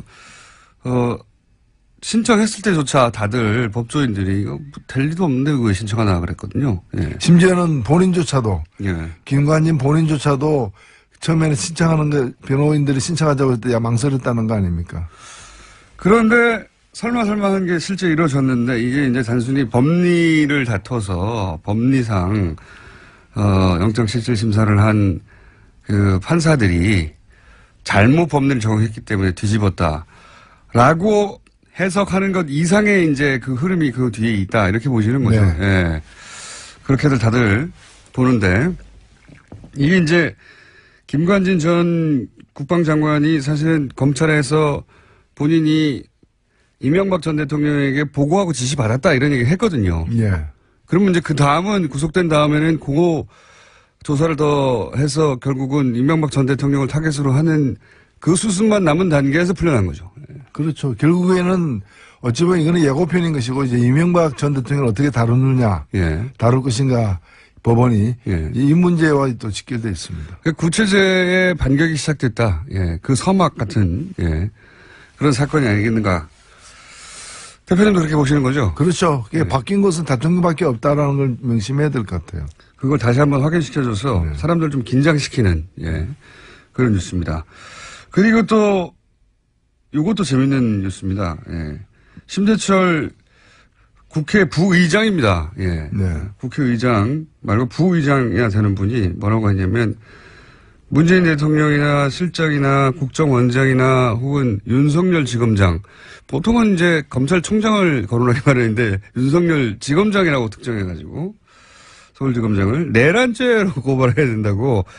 원래 자유한국당에서 어떤 워딩을 내놓을 때는 그냥 하는 법이 없고 뭔가 이렇게 흐름 속에서 하는데 이 내란죄로 고발해야 된다는 건 어떻게 보십니까 이건? 예, 이게 뭐 어처구니 없는 거죠. 이걸 뭐 따지고 논리적으로 반박할 어떤 그런 상황도 아닌 것 같고요. 이게 참 이게 그 좀 건강이 이제 걱정이 되는 거죠. 예, 특히 이제 정신과 쪽에 뭐 질환이 있는 게 아니라면은 이런 발상이 왜 나오는지 의심스럽고 오히려 저는 그렇게 해서 보여집니다. 지금 자유한국당의 그런 뭐 리더들이 이 지나온 과정, 자신들이 모시던 대통령이 구속되고 정권이 넘어지는 붕괴되는 이런 상황에 대해서 냉정하게 반성할 거 반성하고 끊을 거 끊고 정리할 거 정리해서 그 다음 역사적 단계로 넘어가는 과정이 아니라는 거예요. 오히려 그 트라우마에서 지금 못 벗어나고 있는 것 같습니다. 그러다 보니까 뭐 예를 들면은 아직도 뭐 무슨 그 태블릿 PC가 가짜다라고 얘기를 하고 아직도 거기 매달려 있어요. 예, 그거 바꾸면 뭐가 달라질 것처럼. 네. 그다음에 심지어는 뭐 흥진호 선언 내려오는 거 간첩이라고. 저를 갖다가 뭐 간첩이 내려오는 거 아니냐라고 그래서 마스크 썼다 뭐 이런 얘기를 하는 일반적이 들어오면 예. 도저히 받아들일 수 없는 내용이거든요, 이게. 그렇죠. 예. 이래 되면 아마 좀 더 가면은 그 문 대통령에 대해서 탄핵감이다. 예. 헌법재판소 넘기자. 뭐 이런 또 발상이 나올 수도 저는 있다고 보고. 그러니까 자신들의 정권이 탄핵으로 무너졌으니 그 정도 수위로 반격을 해야 된다고 생각하는 것 같아요, 지금. 바로. 그래서 뭐 내란죄 얘기 나오고. 그게 제 정신이 아닌 거죠. 내란죄가 아니라 정신 창난죄죠. 근데 이제 국회 부의장이 농담으로 한 게 아니라 진지하게 얘기를 했습니다. 진지하게 얘기를 했고. 그리고 자유한국당 얘기를 좀 더 하자면 지금 원내대표가 이제 곧 네. 얼마 안 남았습니다. 아마 다음 주 정도면 이제 원내대표가 결정될 것 같은데 원내대표는 또 원내에 이제 대여 투쟁을 주도하기 때문에 중요한 사람인데 지금 이제 친박의 홍문종 그리고 이제 홍준표 대표 8호 분류되는 김성태 지금 김성태 의원 같은 경우 그쪽으로 분류되고 있습니다. 그리고 과거에 친박이었는데 약간 MSLC에다 나오신 한선교 의원 등등 몇 분이 경합을 벌이는데 어떻게 보십니까? 어떻게 될 거라고 보십니까? 예, 박근혜 전 대통령이 실은 공천을 2번 했습니다. 그러니까 네. 2016년 때도 공천권 행사를 예. 사실상 했다고 봐야 20대 되는 총선 거고. 때, 예. 그다음 19대 때도 한 거거든요. 예, 예. 그렇기 때문에 그 내부에 그 박근혜 전 대통령 측의 어떤 후광으로 당선된 분이 상대적으로 많다고 다수죠. 볼 수 있습니다. 예, 여전히. 예. 예, 그럼에도 불구하고 박 전 대통령은 이제 다시 재기가 불능한 상태이기 때문에 예. 친박이라는 그 정체성 아이덴티티로 계속해서 이렇게 뭉쳐다니거나 다시 부활하거나 재기를 노리거나 하기 어렵다고 보여집니다. 예. 그래서 저는 표를 얻기 위해서 이제 좀 친박의 유화적인 태도를 취할 수는 있을지 몰라도 친박이 그 세력을 유지하면서 다시 권력을 잡는 식으로 넘어가지 못할 것이라고 보고 오히려 지금으로서는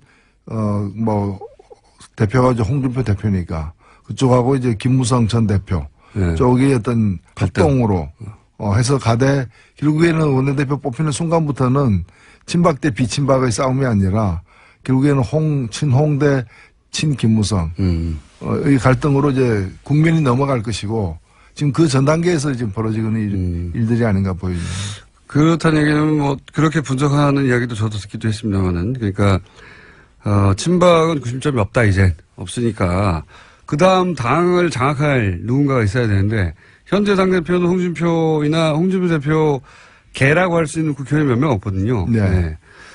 반면에 김무성 전 대표는 과거 거의 대선 주자급이었고 그리고 당대표도 오래 했고 지금 바른정당에서 몰고 온 사람들도 있으니 당대표는 아니지만 김무성계가 결국은 당을 장악하지 않겠냐. 지금은 친박을 대항해서 홍준표와 김무성이 손을 잡았으나 예. 일단 원내대표가 뽑히면 서로 견제하거나 결국은 홍준표 다음은 김무성계가 다시 당을 장악하는 뭐 이런 그림으로. 네. 또 그것까지 내다보고 또 그 바른당에서 나와서 예. 또 배를 갈아타지 않았을까 이렇게 보이는 거죠. 그렇군요. 그러면 김성태 의원이 원내대표가 될 가능성이 높다 이렇게 보십니까? 저는 상대적으로 그렇다고 봅니다. 흐름은 그쪽으로 가고 있는 거 아니냐고. 근데 원내대표는 항상 국회의원들조차 네. 누구 표 줄까 물어보는데 안 맞잖아요, 이게. 원내대표는 항상. 표 계산이. 예. 그만큼 좀 이제 지금은 이제 과거와 다르게 네. 원내대표를 더 큰 어떤 권력이 이렇게 뒤에서 이렇게 정교하게 네. 각본을 짜서 작동시키기가 힘들고 의원들의 어떤 개개인들의 어떤 판단이 이제 많이 반영되는 측면이 있는 거죠. 서로 친한 양쪽에서 전화 오면 이쪽에도 표 준다고 저쪽에도 표 준다고 해가지고 원내대표 표 계산할 때 보면 자기들 계산하는 거로 보면 의석수보다 더 많아요. 보통은. 그래서 대개 보면은 이제 인기가 많은 사람이 원내대표 된다기보다는 확실한 비토 세력이 적은 사람이 그러니까요. 되는 경우가 많죠. 네. 김성태 의원이 원내대표가 될 가능성이 높다고 전망을 하셨고 만약에 이거 내기 하나 할까요 그러면? 그래서 뭐 내기할 가치가 있는 일인지는 잘 모르겠습니다. 자 그러면 안 되면 하와이 같이 못 가시는 걸로. 가장 그 말들이 많이 나오고 일주일 내내 매일매일 기사가 쏟아지는 건 결국 국민의당하고 바른정당 얘기입니다. 현재과. 예. 여기는 어떻게 될까요? 글쎄요. 지금 상황에서 크게 달라지지는 않을 것 같아요. 그러니까 지금 이제 정책인데 추진하는 걸로 이제 했는데 이거는 뭐 더 이상 진도를 뽑기는 어려운 게 현재 상태가 아닌가. 통합이 지방선거 전까지는 안 될 거다 이렇게 보십니까? 그렇죠. 통합하게 되면은 더 얻는 것도 있겠지만은 당장에 선거에서 잃는 게 있기 때문에 그렇게 되기는 좀 힘들 거고요. 그러니까 통합이 이루어지려면은 바른당의 일부와 국민의당 일부가 통합하는 것만이 이 통합 가능성이 있는 것이고 어느 한쪽이 통으로 통합에 참여하거나 양쪽 다 참여하는 일은 현재로서는 상당히 힘든 거죠. 국민의당 내부를 이제 놓고 얘기하자면 이제 국민의당에서 안철수 대표계와 그리고 흔히 이제 호남계라고 불리는 다선 의원 중심의 그 박지원, 천정배 그리고 정동영 이분들을 중심으로 한 그렇게 통합은 안 된다. 이렇게 크게 갈리지 않습니까? 우선 안철수 대표 쪽에서 통합을 주장하는 이유는 뭘까요? 그림이 뭐라고 보십니까? 앞으로 어떻게 이어 가려고 지금. 아무래도 다음 대권용이죠. 다음 대권. 예, 국민의당이 만들어진 것이 지난번 대권 예. 용이었다면은 2017년 대선을 위한 예. 용도로다가 이제 그 국민의당이 만들어졌다면은 지금 이제 뭔가 통합정당을 만들려고 하다거나 이제 당 체제를 변경시키려고 하는 것은 다음 대선을 겨냥한 것이 이제 분명한 것이고 그 점과 관련해서 사실은 이해관계가 다른 거죠. 안철수 대표는 중도 보수라고 얘기하지만은 사실은 그 지금 자유한국당에 제대로 된 후보가 없다고 보여지는 것이고 그래서 자유한국당 바깥에서 최대한 그 보수 세력들을 결집시킨다면은 결과적으로는 자유한국당까지도 견인해낼 수 있는. 자유한국당이 지방선거에서 큰 성적을 못 낼 경우에 원심력에 의해서 떨어져 나가는 사람들을 이제 흡수해서 몸집을. 그래서 자유한국당이 그때까지 온전하게 지금 형태로 존재할지는 그 가봐야 알겠지만 하여튼 그 세력들과 연합해서 정권을 창출하겠다라는 그런 이제 발상이고 그런 점에서 국민의당 내에 뭐 예를 들면 호남이라거나 호남 세력이라거나 이런 부분들하고는 이해관계가 일치하지 않을 수 있는 것이죠. 그러니까 이런 거죠. 뭐 재개발해가지고 뉴타운 짓겠다. 라고 하는데 개발업자와 원거주민들의 이해관계가 일치하지 않는 거죠. 원거주민 입장에서는 좀 나아질지 몰라도 사실은 그렇게 되면은 뭐 용적률 제한이라거나 여러 가지 때문에 큰 평수 나오지도 않고 또 자기 부담금은 더 커지는 자기가 부담할 건 많아지는 그래서 선뜻 꼭 뉴타운 지어야 되느냐 이대로 있는 게 더 낫지 않느냐 다른 개발 방법은 없느냐 이제 그런 걸 갖다가 이제 좀 노리는 거죠.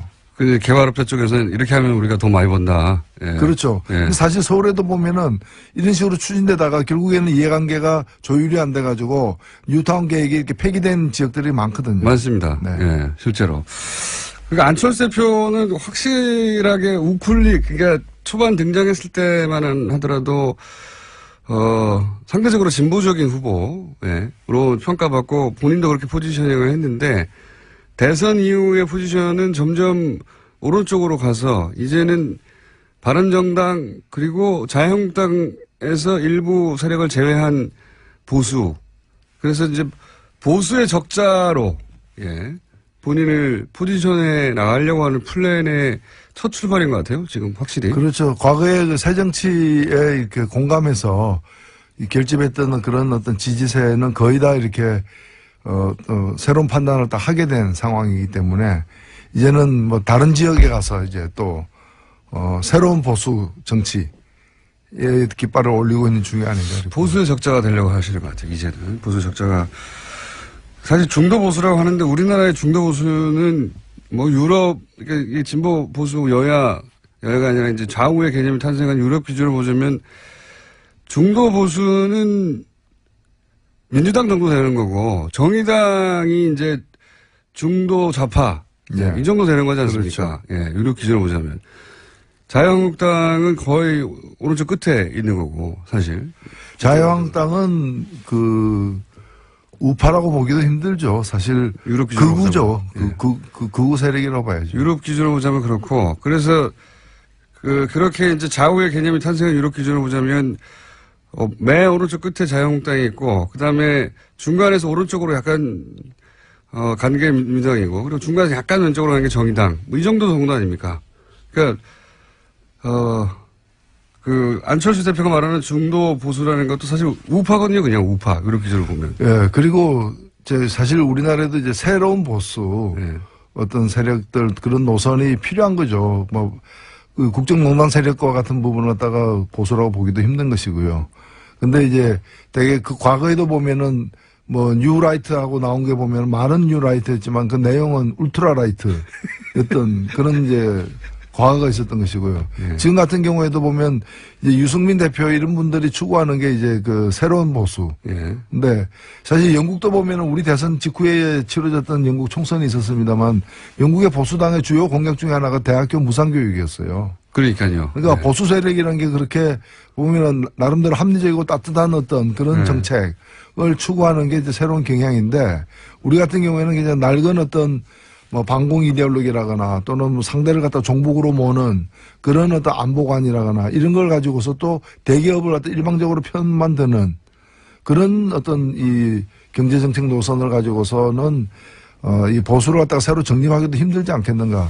이렇게 보입니다. 독일의 메르켈도 보수 정당인데 사실은 여기 난민 수용하거든요. 예. 아, 그렇죠. 예. 그러니까 우리나라에서는 정의당이 이제 빨갱이라고 맨날 공격당하는데 정의당 정도의 주장을 유럽의 보수 정당이 합니다.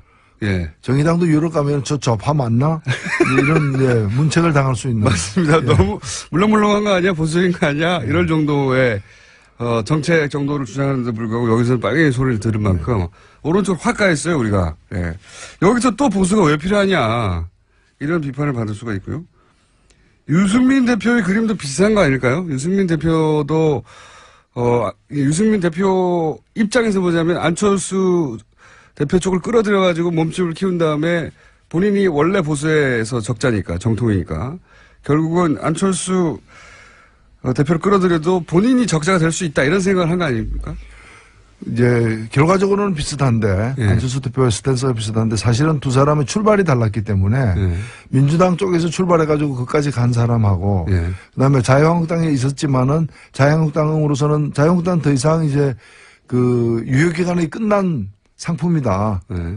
이제 그래서 자유한국당으로 다시 들어가지 않고 바깥에서 이제 제대로 된 보수를 갖다가 규합해서 세워나가겠다는 예. 그런 사람하고는 같지가 않은 거죠. 출발이 예. 다른 분인데. 그래서 어찌 보면 그 유승민 대표는 좀 뭐 험한 길을 갖다가 가겠다.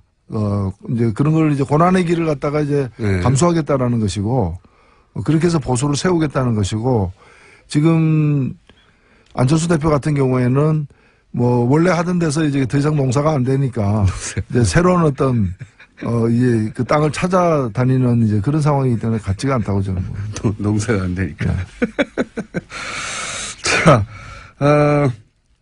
벌써 시간이 다 됐네요. 이 노루가 좀 몇 마디 안 했는데 빨리 끝나버려요. 이렇게 20분이 빨리 가는지. 지난 시간에 이런 얘기 하다가 끝났지 않습니까? 그 정의당의 지지율을 끌어올릴 방법을 이제 이야기하겠다. 예. 정의당의 지지율을 어떻게 끌어올릴 생각이십니까? 네. 예, 정의당이 사실 요즘에 보면은 뭐 수도권 같은 데서도 그렇고 많은 여론조사에서도 국민의당이나 바른정당을 앞서는 네. 그래서 민주당, 자유한국당 다음에 제3당으로 기록되는 일들이 많은데 저는 여기에 그냥 좀 빠져서는 안 된다고 봅니다. 왜냐하면 이런 현상은 정의당이 뭘 잘해서 만들어진 현상이라기보다는 워낙에 뭐 바른당이나 국민의당 등이 이렇게 헤매다 보니까 생긴 반사이익 같은 거라고 보여지거든요. 그럼에도 불구하고 정의당으로서는 하나의 기회인 것은 분명하다고 저는 봅니다. 이 타이밍 어떻게 치고 나가야 됩니까? 그래서 저는 오히려 이 자기 색깔을 제대로 드러내는 것이 중요하다. 지금 뭐 더민주당하고 견제해서 더민주당하고 지금 경쟁해서 될 문제도 아니고 더민주당 잘하고 있는 걸 또 발목 붙잡는다고 해결되는 것도 아니고 오히려 정의당이 이제 대변하려고 하는 더 힘들고 또 그런 광범위한 어떤 그런 사회적 약자들을 대변하는 실질적인 정책들. 그 다른 데서 뭐 이전 투구를 하고 있을 때 오히려 정의당은 차분하게 당장에 이게 돈이 될 것 같지 않다 하더라도 우리 국민들에게 진심에 이제 호소할 수 있는 그런 어떤 실질적인 어떤 민생정책. 저는 그래서 민생정책 중심으로 가야 된다고 봅니다. 뭐 정의당 같은 작은 당이 뭐 안보 문제와 관련해가지고 큰 어떤 기획을 내놓기도 쉽지 않은 부분이고 하기 때문에 그래서 그런 부분과 관련해가지고 아직은 좀 약하지 않은가. 청년, 여성, 그리고 우리 어떤 뭐 직장인들 이런 분들을 더 좀 대변할 수 있는 실질적인 정책들을 갖다가 내므로서 그것이 집행력을 갖고 있는 어떤 정부 여당의 정책과 좀 차이가 나더라도 서로 보완할 수 있는 그런 방향으로 갈 필요가 있다고 다 봅니다. 오르신 말씀인데 그런 정책을 낸다고 갑자기 호응을 할까요? 아니 저는 이것은 뭐 빗방울이 바위를 뚫는 식의 어떤 그런 노력으로 그 지속될 때는 평가를 받을 수 있다고 봅니다. 지금 저는 뭐 깜짝 쇼라거나 하나의 이벤트로서 국민의 마음을 확확 사로잡는 그런 시기는 아니라고 보고 그거는 이미 어찌 보면은 촛불광장에서 나온 민심을 갖다가 이게 받아 안으면서 탄생한 정권이 있기 때문에 그 정권 하에서 그렇게 뭐 한두 가지 이벤트로다가 민심을 잡을 수 있는 건 아니지 않느냐 보입니다. 이 정권의 지금 그 지지율 고공인지는 언제까지 갈까요? 글쎄요, 그걸 참 점칠 수는 없겠지만은 저는 생각보다는 꽤 오래 갈 수도 있다 보여집니다. 워낙 못해가지고 야당이. 아니 왜냐하면 이번에 이게 현상적으로 겉으로 보면 정권이 교체된 거지만은 제가 볼 땐 정권이 교체된 게 아니라 시대가 교체된 거거든요. 예, 시대가 교체되기 때문에 구 세력들이 다시 이렇게 좀 회복해가지고 지지세를 규합해서 가기에는 많은 시간이 걸릴 거로 저는 보여집니다. 이 시대에 맞게 본인들의 포맷도 바꿔야 되고 멘탈리티 바꿔야 되는데 그대로 똑같이 하니까요. 바뀌었다는 걸 모르는 것 같아요. 그래서 정의당 같은 경우에는 큰 욕심 부리지 말고 나름대로의 어떤 역할이 저는 있다고 보여지거든요. 그래서 원내 교섭 전체 구성을 갖다가 지금으로서는 상당히 꿈꾸기도 힘든 것으로 보일 수도 있는데 그런 걸 목표로 해가지고 차분하게 남은 어떤 3년을 갖다가 관리해 가야 되지 않느냐 생각합니다. 자, 그러면 3년 동안 그게 이루어질지 3년간 앞으로 이 코너를 계속 해보겠습니다. 자, 오늘 여기까지 하겠습니다. 정의당의 노회찬 원내대표였습니다. 감사합니다. 네, 감사합니다.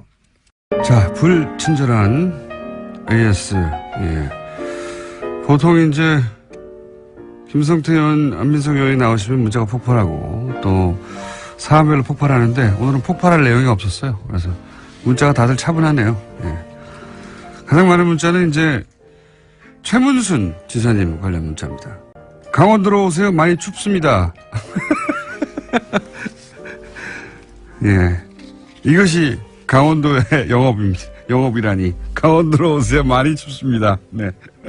너무 정직한 영업 아닙니까? 추우니까 옷 많이 입고 오라고? 이런 문자 많이 왔고요. 그리고 최문순 지사 인터뷰하는데 평소와 달리 뭔가 쫓기지 않는 느낌이었는데 알고 보니까 뒤에 양 변호사가 대기 중이어서 여유가 있었군요. 네. 그렇습니다. 네, 양 변호사님에게는 뭐 3번을 줄 수도 있기 때문에 여유 있게 진행을 했고요. 그 외에 여러 문자가 있습니다만은 오늘도 역시 원종호 과학 이야기시 잘 들었다고 아침에 원종호 댓글 부대가 어김없이 등장을 했습니다. 네. 잠시 후에 원종호 과학 이야기 이어집니다. 여기까지 하겠습니다. 자, 시사, 과학, 개그 다 커버하는 원종호 씨 나오셨습니다. 네, 안녕하세요. 네. 시사, 과학, 개그가 이제 지난 국정농단 한참일 때 사태가 그 전 세계 최초의 장르로 빵빵 터지는 그 시작이 아마 촛불을 꺼버리겠다 네. 예, 했을 때 과연 광장에 있는 촛불을 끄는데 얼마의 에너지가 필요한가 이거 계산하다가 나온 네. 거죠. 예. 그때 우연히 물리학회 분들을 만났다가 예. 그런 얘기가 나오는 바람에 그 덕을 좀 봤고요. 예, 물리학자들이 정말 물리학적으로 계산을 했었죠 그때. 네, 앉아서 그런 얘기를 하다가 진지해져가지고 예. 집에 가서 해오시더라고요. 그래서 그 촛불 다 끄는 거 불가능하다. 예, 네. 결론이 그렇게 났었고요. 그리고는 참 많은 것이 바뀌었습니다, 지금. 그래서 이게 한번 빵 터지고 나서 계속 그 길로 가다가 할 게 떨어져 다시 과거로 돌아왔어요. 그렇습니다. 근데 제가 지난주에 안 나왔는데 네. 지난주에도 저 잘 들었다는 문자가 왔나요? 맞죠? 예. 네, 잘들 하고 계시군요. 예. 댓글부터 잘 움직이고 있고요. 네. 예. 아, 자, 오늘 주제는 뭡니까? 예, 오늘 얘기는 우리 연말 되면 이제 좀 쓸쓸하잖아요. 마음 둘 것도 없고. 몰라, 저는 그런 거 없습니다. 아, 예. 대부분의 인간들은 그렇습니다. 그래서 우리, 인간들의 마음 둘 곳을, 이제 주기 위해서, 이제, 소소히 새로운 것들이 등장하곤 하는데, 오늘은 인공지능 종교가 등장했다고 해서, 인공지능 종교. 저도 처음에 무슨 얘기인가 하고 봤더니, 인공지능을 믿는 종교? 그렇습니다. 인공지능을 신으로 숭배하는 종교입니다. 그래서 처음에는 이거 농담인가 하고 좀 자세히 봤거든요. 이건 굉장히 미국적인데요. 굉장히 미국적이죠. 네. 미국에서 나온 겁니까? 네, 물론 미국에서 나온 거고요. 네. 구글 출신의 엔지니어가 구글 출신. 엔지니어 앤서니 레반도프스키라는 사람인데 네. 이분이 Way of the Future라는 미래의 길이라는 네. 이름의 교회를 설립을 한 거예요. 네. 그래서 이게 저는 계속 보면서도 이게 농담일 것이라고 생각을 했는데 본인이 농담이 아니라고 굉장히 강조하고 있고요. 네. 이미 교회는 그가 구글에 있던 2015년 9월에 설립이 됐답니다. 그럼 이분이 구글의 AI 프로젝트의 엔지니어예요, 혹시? 그건 좀 아닌 것 같기도 하고요. 그냥 자율주행 자동차 쪽인 것 같아요. 자율주행. 왜냐하면 그것도 이분이 AI하고도 좀 상관이 있긴 예, 하네요. 상관이 있긴 하죠. 네. 어느 분야이냐의 문제인데 그 속에서. 근데 이분이 구글에서 그거를 하시다가 우버 있지 않습니까? 네. 우버 택시 공유. 예, 네. 그 자기가 이제 구글에서 나와서 스타트업을 만들고 네. 그 우버에다가 스타트업을 6억 8천만 달러에 팝니다. 어허. 그러면서 구글에서 그 AI 관련된 자율주행 자동차 관련된 것을 유출했다고 지금 소송이 걸려 있어요. 약간 의심스러운 사람이긴 하죠. 그러니까 이분은 어쨌든 본인의 아이디어 그리고 그 스타트업 사업으로 돈을 크게 번 사람은 맞고. 돈을 크게 번 거죠. 예. 6억 달러. 엄청난 그렇습니다. 돈을 엄청난 벌었고. 돈을 벌었죠. 그래서 교회를 이미 세웠고. 이번에 이제 안 알려져 있다가 미국에서는 종교에 뭐 우리나라도 그렇지만 종교단체에 면세를 부여하기 때문에 네. 그 국세청에 신고를 하는 바람에 지금 알려진 거거든요. 아, 우리도 종교를 인정해달라고? 그렇습니다. 그래서 이분은 구글하고 이제 그 우버 관련된 엔지니어였고요. 네. 이 Way of the Future의 경우 교리가 나름 뭡니까, 교리가? 교리 이전에 나름 복음이 있습니다. 이 복음 이름이 굉장히 훌륭하거든요. The Manual이라고. 더 매뉴얼? 예, 매뉴얼이 그러니까 일종의 성경이라고 보시면 돼요. 네, 성경책이네요. 예, 이 부분을 보면 굉장히 농담스러운데 이 교리는 뭐냐면 AI가 이제 앞으로 조만간에 지금은 없지만 네. 조만간에 위대한 지성으로 등장을 해서 네. 우리 인간들보다 훨씬 더 지구도 잘 돌보고. 그럼 종교, 그러니까 보통은 등장을 한 다음에 종교가 탄생하는데. 네. 앞으로 등장할 거를 예비한 종교네요? 그러니까 강림하심을 기다린다 뭐 이런 맞이하는 의미가 아닌가. 종교네, 맞이 종교. 그렇습니다. 네. 근데 이 신이 신이 전지전능해야 되는데 파워 끄면 신이 사라지는 신 아닙니까 이거는? 뭐 그런 건 알아서 해결할 거라고 생각하지 않았을까요? 전기 안 들어오면 신이 지금 응답을 안 하는데 어떡하죠? 그건 뭐 그 정도는 생각을 했을 거라고 저는 기대하고 싶고요. 그래서 이제 신은 이제 스스로 진화하는 것을 선택할 수 있다. 근데 인간이 할 수 있는 건 뭐냐? 말이 되게 멋있어요. 신은 스스로 진화할 것이고 인간은 그 주변에서 어떻게 행동할지는 결정할 수 있다. 라고 해서 우리가 이제 이 신을 숭배함으로써 우리는 어떤 존재가 되기를 원하냐면 이제 신에게서 사랑받는 노인, 그러니까 진한 선배 이런 식으로 자기들은 우리 인간의 위치돼야 된다라고 생각하는 그런 종교예요. 이상하네요. 굉장히 이상하죠. 예, 교리가 AI 옆에서 네. AI로 인해서 잘 행복하게 사는 존재가 되겠다는 거 아닙니까? 그렇죠. 지배받으면서. 한마디로 말하면. 네. 예. 지배와 보호를 받으면서 그것을 해야겠다라는 것이고. 이거 사이언톨로지 같은 거 보고서 사이언톨로지에 그 유명인들, 연예인들 많이 가잖아요. 그렇죠. 그거 보고 자기도 그렇게 되고 싶어서 한 거 아니에요, 이거 혹시? 꽤나 의심스럽고요. 본인이 정말 이걸 믿고 있는 건지 굉장히 또 의심스럽고. 왜냐하면 사실 제가 인공지능 쪽 하는 엔지니어들 만나보면 인공지능 직접 하는 분들일수록 이런 걸 안 믿습니다. 당연하죠. 네, 자기들이 직접 만들고 있는데. 자기들이 짠 코드에 의해서 움직이는 건데. 그러니까요. 그것이 어떻게 신적인 존재라고 생각을 하겠어요. 그래서 아예 바깥쪽에 있는 사람이면 모르지만 이 안에 있는 사람이면 이게 좀 돈을 벌려고 하는 게 아닌가.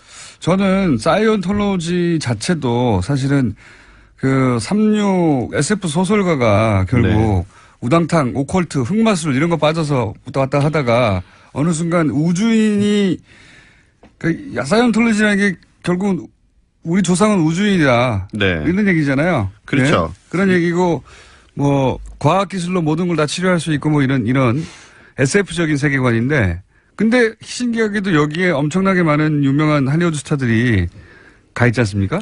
그래서 우리 같으면 절대 안 믿을 것 같은데요. 네.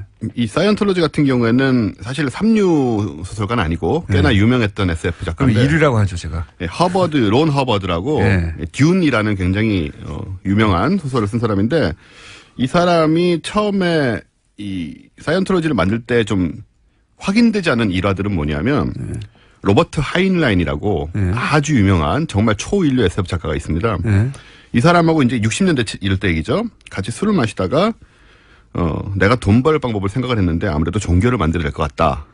그거 저도 다큐를 본 적이 있습니다. 네, 그런 얘기를 해서 그리고 나중에 부인의 증언에 따르면 이분이 자기가 뭐 어디에 빠진 게 아니고 계속 순수하게 돈을 벌 목적으로 우리 연상되는 분들도 있죠. 이런 얘기를 들으면 정말 순수하게 돈을 향한 열정을 가지고 이걸 만들었다는 얘기가 있고요. 지금 떠오르신 분은 순수하게 돈을 향한 열정으로 대통령이 되신 것이고 그렇습니다. 이분은 교주가 된 거죠, 이 사람은. 예, 지상의 세계와 영의 세계에서 각각 교주가 낫죠. 임기가 없잖아요. 이분은 사실 AI 종교를 만드는 분도 자신을 종신 사제로 이미 설정을 해놨더라고요. 자기가 평생 사제다. 죽을 때까지. AI로부터 오는 어떤 영적 계시는 본인을 통해서만 해석 가능하다. 그런 식의 얘기겠죠. 이 사이언톨로지도 마찬가지였거든요. 그 허버드가 외계인으로부터 받았다고 하는 계시들이 있어요. 그 계시를 등급이 올라가야지만 볼 수 있는데 그 등급을 마치 시험 치듯이 등급을 올라가려면 돈을 엄청나게 써야 돼요. 그렇죠. 그러면서 계속 그걸 묶여 있는데 이제 다큐를 제가 본 적이 있는데 그 마지막까지 가서 봤더니 아무 내용도 없더라. 예, 그게 좀 충격적인데요. 이게 등급이 올라가려면은 연 수입의 10%를 11조를 바쳐야 되는 상황인데, 그러니까는 우리 유명한 배우들 같은 경우는 굉장히 많은 돈을 바치고 있겠죠. 그러니까요. 엄청난 돈을 바치고 있는 거죠. 이 하버드가 만든 세계관은 밑에서는 모르다가 매우 높이 올라가면 그것을 비밀이라고 전수를 해주는데 내용이라는 게 이렇습니다. 몇 조년 전에 지구가 138억 년 전에 생겨났다고 하는 현대과학에도 불구하고 몇 조년 전에 아주 멀리에 살고 있는 외계인들이 근데 복잡해요 스토리도 외계인들이 은하계 독재자에 의해서 냉동돼가지고 지구가 감옥 행성이었는데 여기에 버려진 겁니다.